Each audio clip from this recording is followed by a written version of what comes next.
Good morning, everybody. This is, I am Brent and Julie doing the taping. We are trying to make up or fix or bring you up to date from where we started last week. We had technical difficulties, and Julie's worked on them all week, and we think we've got them worked out and fixed. So, what I'm going to do is I've got this. Gelding here. He's a gentleman send roses out of a daughter of Rugged Lark. He'll be my sister-in-law's show horse this year. He's a little green. We're still working on some consistency and some things, and thought that he would be a good horse to kind of demonstrate how I prepare my pleasure horses and some of the exercises I do and why I do them. So we're going to follow along. I'm going to try to speak as I'm writing, and we'll just kind of go from there. I hope you guys learned something out of it. As always, just send Julie a message if you have questions, and we'll try to answer them as we can. So with that, we're going to go ahead and get started. What you're going to see behind me here are 5 cones. And we call it a little clover leaf.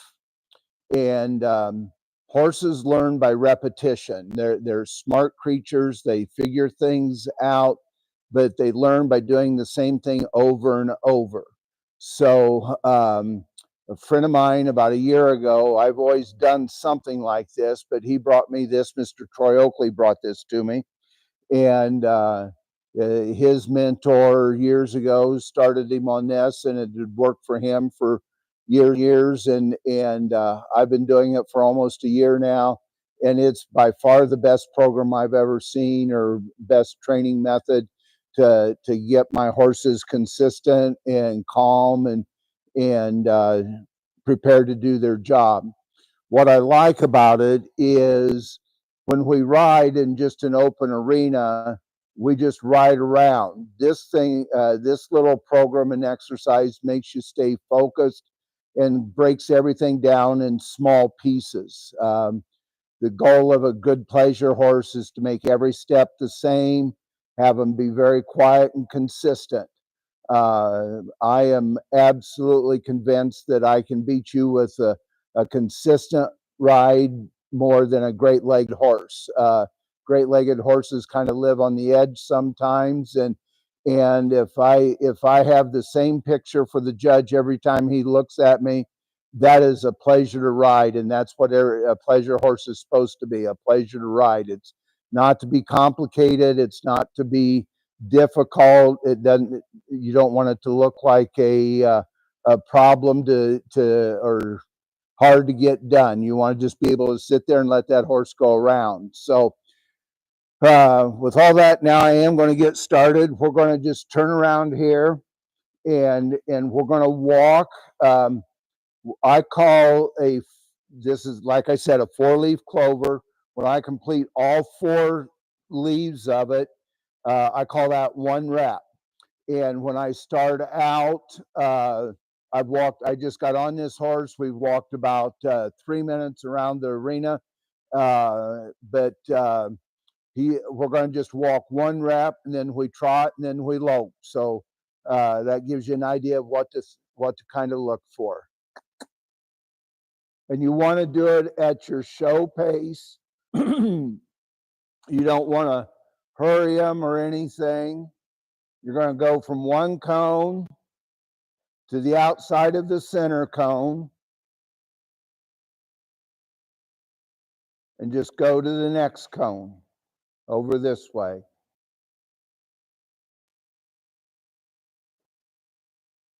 He's got his head up and down. I want him to be a little steadier. I'm not going to pull and jerk on him. Soft hands and consistent. I don't want to scare him. I don't want to put him in trouble. I want him to learn that this is what I want him to do.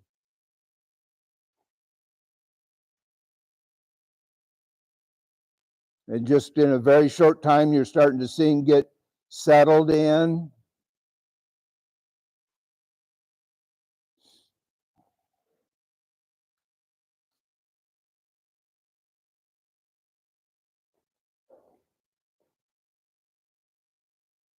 This is where the horsemanship comes in. I'm turning my head. I'm not having to use my hands a lot. He's following my eyes to make that circle. You always want to do that in your patterns, even in pleasure. You want to look where you're going. Going down the rail, you come out of one corner to look at the next one. You don't want to ride with your head down, right in their face. You want to sit up and look around where you're going.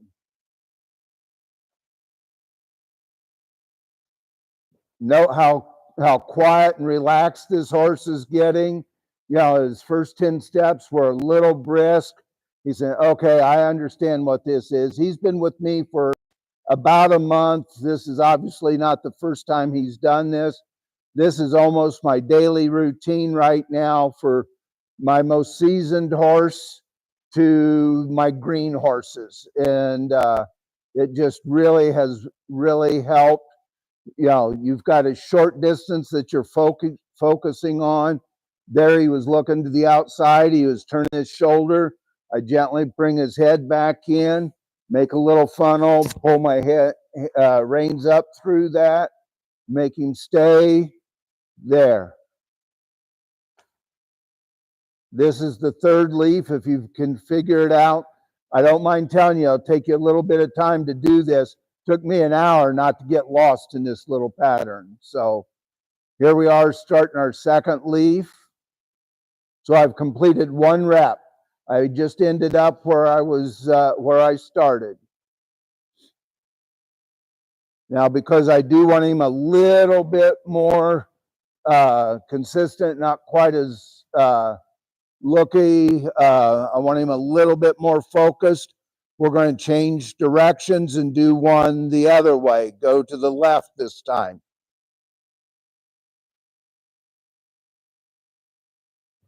Around the outside of the center cone.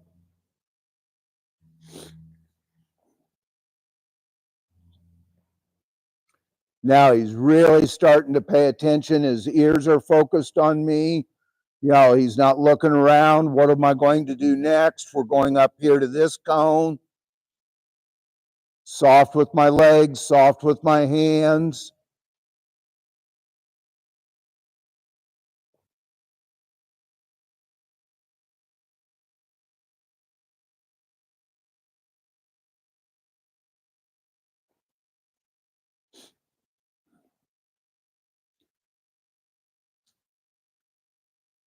Now, I believe if you work hard and study your horses, they'll talk to you.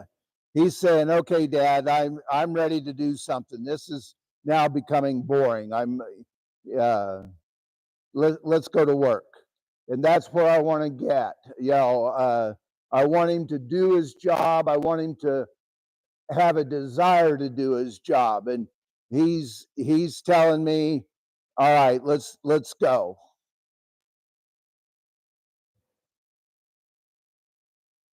So I'm not going to finish the second rep. I'm going to come around here and I'm going to start jogging and do the same thing.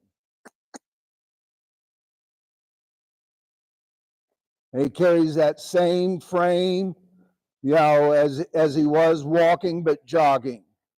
Very level neck, you know, looking where he's going, not requiring much. There he leaked out.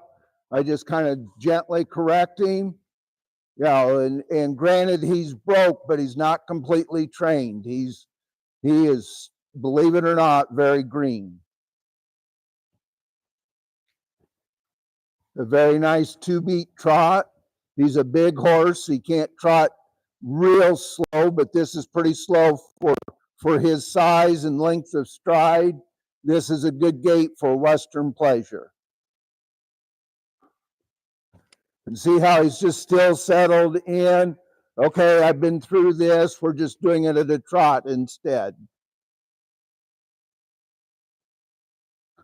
This is helping you with your curves and circles, turns in your horsemanship. This is a general all-purpose exercise that helps you at whatever event you're going to do.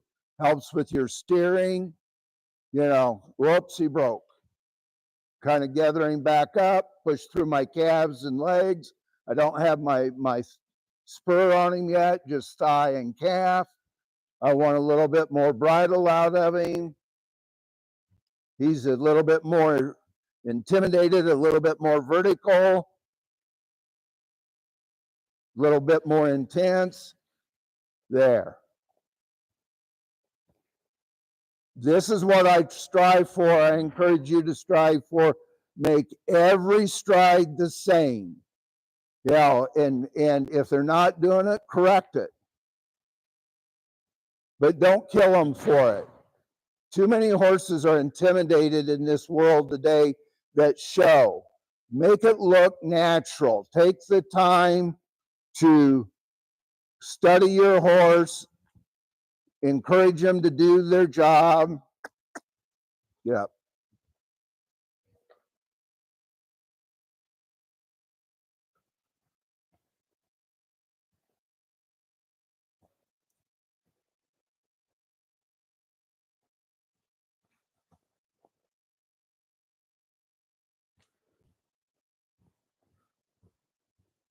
If you're dizzy or bored and want to go the other direction, whether he is or not, it's okay. Just go do the other direction. I just cut through the center, and we're going to go to the right again.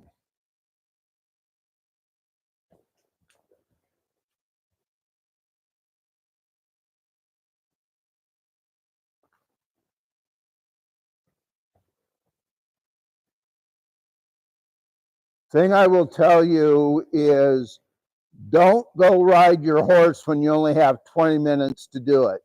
You want to take time. It takes an hour or so to get your horse ready, warmed up, rode, calmed down a little bit, cooled off, and put away. It takes an hour to an hour and a half. And if you can't focus 100% on that, if you're worried, if you're on time and say, I've only got 20 minutes to go before I got to go to dinner, I'll go ride real quick. That is almost non-productive time, especially on a green horse, young horse, sometimes even an old horse. You want to take and do this when you have time to focus on it, because they're not machines. They won't do it on your time schedule. You guys find time. He doesn't think I'm paying attention, so he wants to be a little lazy because I'm talking too much. There. That is a very nice presentation for this horse.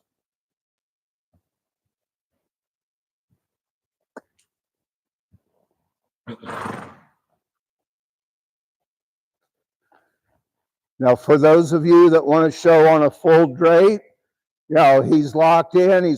Let's just test him and see what we can do with a looser rein. Okay, he's kind of settled in. He's lifted his head a little bit. He's got a lot more freedom. So I'm just going to check him back a little bit, reminding, I'm not going to pick at him. I'm going to just be real steady, hold him where I want him. There, I've got him back to where I want him, and you slowly let your hands down. You don't pick up fast, and you don't drop them fast. See how he got a little excited when I did that? That's what horses do, and I can almost tell you every horse will do the same thing. Easy, bud. Pet them. Let them know they're doing their job. Love your horse. They love attention. In one of my philosophies, I think I just got lost. One of my philosophies in life is simple.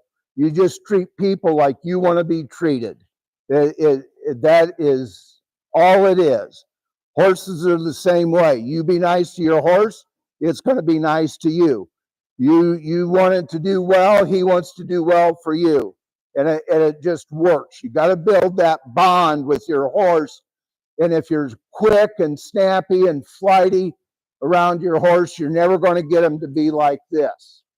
And so many people think that all the high-end horses, quote unquote, whatever they are there's some sort of magic. Some people think they're drugged. For the most part, I do not think they are. The trainer has taken the time to create that bond that creates an environment that horse wants to do his job. And that's what we try to do here with our clients and our horses. Yeah, we just do the same thing over and over till it becomes as routine as breathing.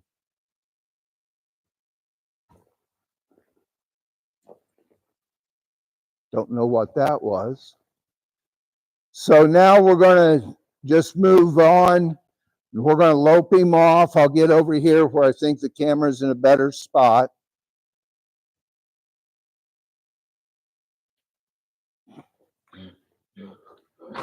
Now the up transition to the lope is very important. So I'm going to set him up. I'm going to hold him. I want to make sure he does it as correct as I know how. And because I've communicated to him, I've checked. His ears are back. He's anticipating a change. Something is going to happen. I'm going to ask him to do something. So he is thinking, what are we going to do? So I'm going to close both legs, my side leg in particular, support him. I push on my outside rein, outside leg, and ask him to lope off. Very consistent. I do the same thing every time.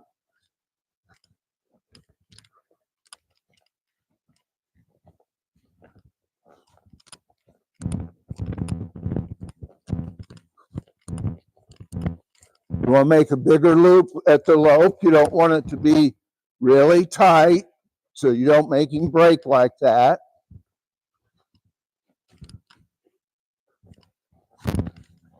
He's bobbing his head a little bit. I pump with my inside rein. Now, I'm not totally unhappy with him, but I'm not happy. So I'm going to split my reins. I lift my inside. I want that inside shoulder to stay up. This outside rein is as critical as the inside rein.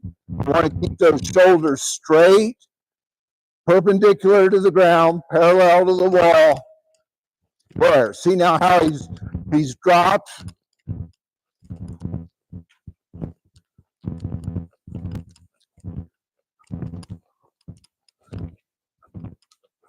And while we're training, it's okay to do this. You know, then you're going to, at some point in time after you've done this a week or two, this isn't going to happen in 20 minutes like this video. He's doing better. So I go back and I test him. How are you doing, bud? Did you get it figured out? Yeah, there.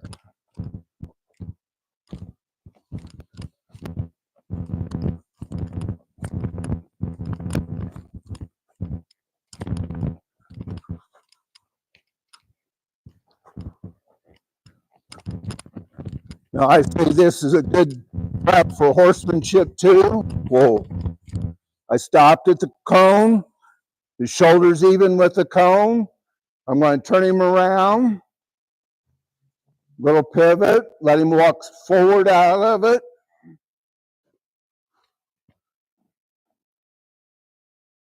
Lope off. He's got to lope from a stop for the horsemanship. So then you can do that.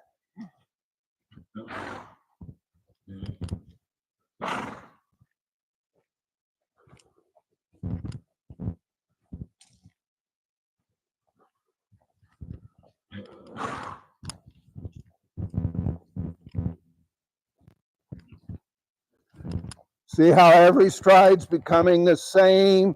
He's just doing a routine.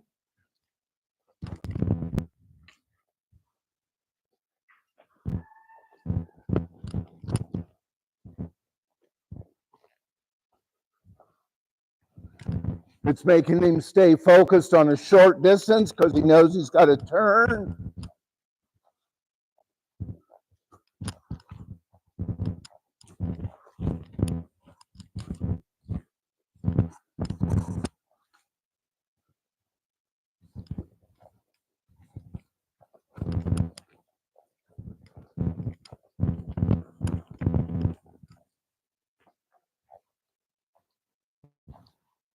Look around where you're going.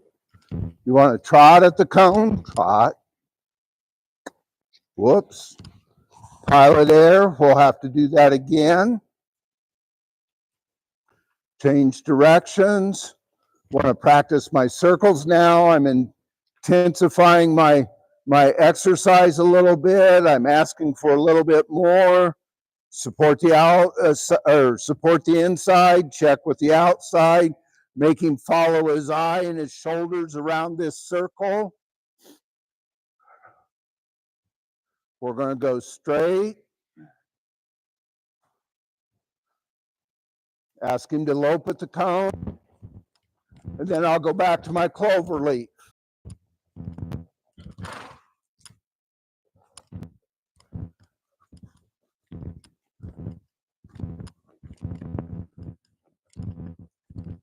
I don't know if it comes through where you can see him, but he's a lot more attentive. That 32 minutes there that I did the circles and pulled on him a little bit, he's a lot more in tune and paying attention to what I want.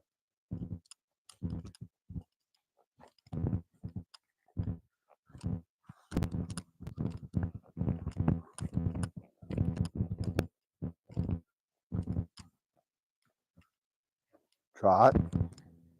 Yeah. You can do this. If you do the all around, you want to practice your extended trot. Horsemanship. Horsemanship's a contact sport. This one wants to lope off, so I'm going to just keep asking him to trot a little bigger, a little bigger. Sharp turn that time.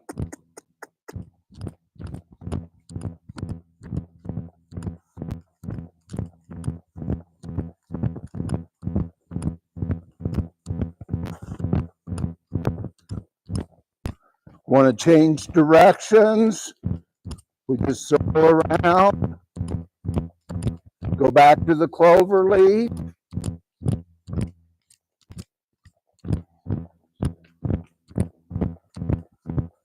Don't be afraid to use two hands if you're a seater, even if you're not. If you want that look right there, you want more trot. And I'm too open back to toes, but it's if you can sit and push through your hip, your thighs and calves, you'll get that big step. And you can do the same clover leaf as this. It really keeps your shoulders, helps strengthen their back, keeps them in frame all the time. They never have a chance to really drop or get lazy. They're always doing something. Want to compete in a versatility, and you've got 3 minutes to make him a Western pleasure horse. You just go from the long trot to a jog. I just asked him easy with my hands and my legs. And this is what we have.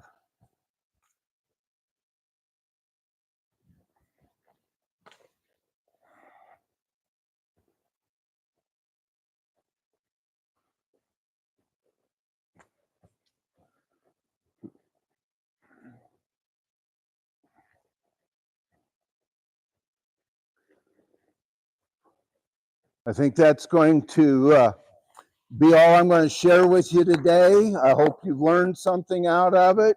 I hope you try it. Try it for 30 days. And if your horse isn't better, let me know, or just go back and try it another 30 days. I promise it'll work for every horse and every level of rider. It just helps you stay focused. It helps the horse stay focused. It teaches them rhythm and self-carriage, and you'll have a better show horse when you're done. Thanks for tuning in.